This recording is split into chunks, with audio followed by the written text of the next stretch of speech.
Assalamualaikum warahmatullahi wabarakatuh.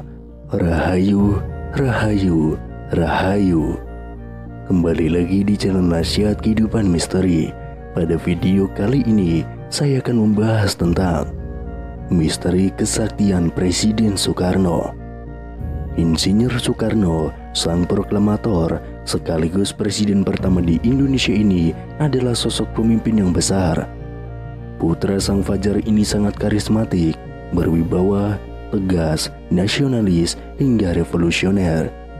Semangat dan jiwa nasionalisme tidak pernah pudar saat menorehkan dan memperjuangkan Indonesia hingga menjadi negara yang berdaulat, bahkan menjadi negara yang disegani oleh bangsa lain. Meski sudah lama meninggal dunia, namun cerita tentang Soekarno selalu menarik untuk dikaji, termasuk tentang kesaktian yang dimilikinya. Bung Karno sering mengalami percobaan pembunuhan semasa hidupnya. Ia mengalami percobaan pembunuhan dari tingkat baru rencana sampai eksekusi sebanyak 23 kali. Namun menurut ajudan Soekarno, Sudarto Danu Subroto, mengatakan bahwa ada 7 kali percobaan pembunuhan terhadap Soekarno yang sangat menggentarkan. Menanggapi hal itu bukannya menjadi takut dan gentar, Bung Karno malah membuka rahasia bagaimana cara membunuhnya. Menjadi hal yang wajar kalau kemudian sebagian rakyat Indonesia menganggap Bung Karno adalah manusia dengan tingkat kesaktian yang tinggi. Lalu, apa sebenarnya rahasia kesaktian Bung Karno tersebut? Menurut kabar yang beredar di masyarakat, Bung Karno memiliki mustika pemberian Nyi Blorong yang legendaris. Dalam cerita tersebut, Nyi Blorong datang dan memberikan mustika merah delima, jelmaan seekor naga, dan mengatakan bahwa Bung Karno bukan saja menjadi pemimpin di alam manusia, namun juga di alam gaib. Tidak hanya Nyi Blorong, Bung Karno yang hobi dalam dunia supernatural ini sering bermimpi didatangi tokoh legenda dari alam lain seperti Kanjeng Sunan Kalijaga beserta Ibu Ratu Kidul atau Nyi Roro Kidul. Nah, benarkah Bung Karno juga merupakan manusia yang sakti dengan sejarah sedikitnya 7 kali luput, lolos, dan terhindar dari kematian akibat ancaman fisik secara langsung? Menjadi hal yang jamak kalau kemudian sebagian rakyat Indonesia menganggap Bung Karno adalah manusia dengan tingkat kesaktian yang tinggi. Namun Bung Karno menampik jika lolosnya ia dalam berbagai percobaan pembunuhan bukanlah karena bantuan dari alam lain. Ia menungkas normatif yang kurang lebih mengatakan bahwa mati dan hidup adalah kehendak Tuhan. Manusia mencoba membunuh, tapi kalau Tuhan belum berkehendak ia mati, maka ia belum akan mati. Namun, Soekarno membeberkan bagaimana cara membunuhnya.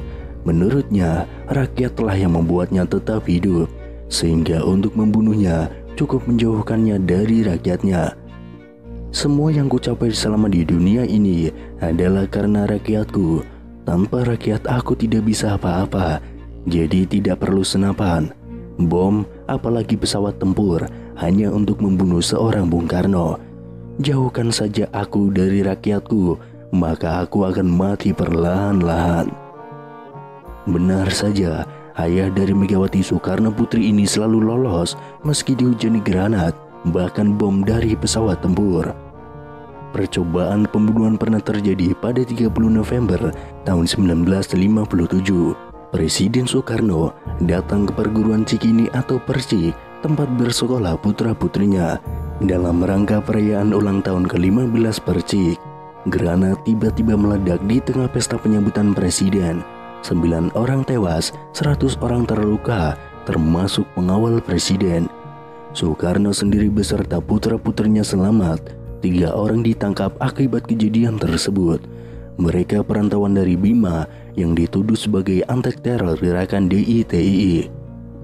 Percobaan pembunuhan kedua terjadi pada 9 Maret dan 1960. Tepat siang bolong, Istana Presiden dihentakkan oleh ledakan yang berasal dari tembakan kanon 23 mm pesawat MiG-17 yang dipiloti oleh Daniel Monclar. Monclar adalah letnan angkatan udara yang telah dipengaruhi Permesta. Kanon yang dijatuhkan Monclar menghantam pilar dan salah satunya jatuh tidak jauh dari meja kerja Soekarno. Untunglah Soekarno tidak ada di situ. Soekarno tengah memimpin rapat di gedung sebelah Istana Presiden.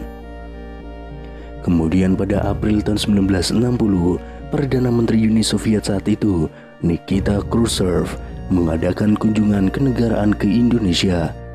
Dia menyempatkan diri mengunjungi Bandung, Yogyakarta, dan Bali. Presiden Soekarno menyertainya dalam perjalanannya ke Jawa Barat. Tatkala sampai di jembatan Raja Mandala, ternyata sekelompok anggota DITII melakukan pengadangan. Beruntung pasukan pengawal presiden sigap meloloskan kedua pemimpin dunia tersebut.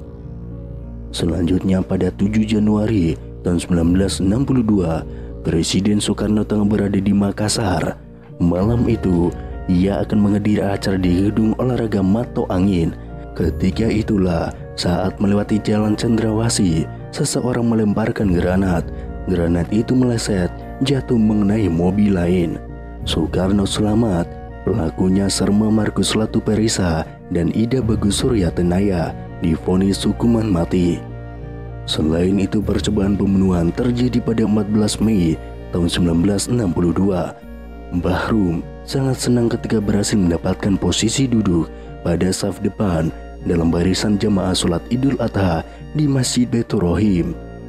Begitu melihat Soekarno, dia mencabut pistol yang tersembunyi di balik jasnya. Moncong lalu diarahkan ke tubuh Soekarno, namun apalah daya, jarinya keluh. Dalam sepersekian detik, ketika tersadar, arahnya pun melenceng dan peluru meleset dari tubuh Soekarno, mencerempet Ketua DPR GRG Haji Zainul Arifin. Haji Bahrut kemudian divonis hukuman mati, namun kemudian dia mendapatkan gerasi. Dari kesemuanya itu, Bung Karno tetap selamat, tetap sehat, dan tidak gentar. Dia terus saja menjalankan tugas kepresidenan dengan segala konsekuensinya. Namun Orde Baru di bawah kepemimpinan Soeharto dan atas dukungan Amerika Serikat melakukan upaya pembunuhan, yaitu bisa dibilang langsung, bisa pula dibilang tidak langsung terhadap Bung Karno, dengan cara yang telah disebutkan oleh Bung Karno itu sendiri.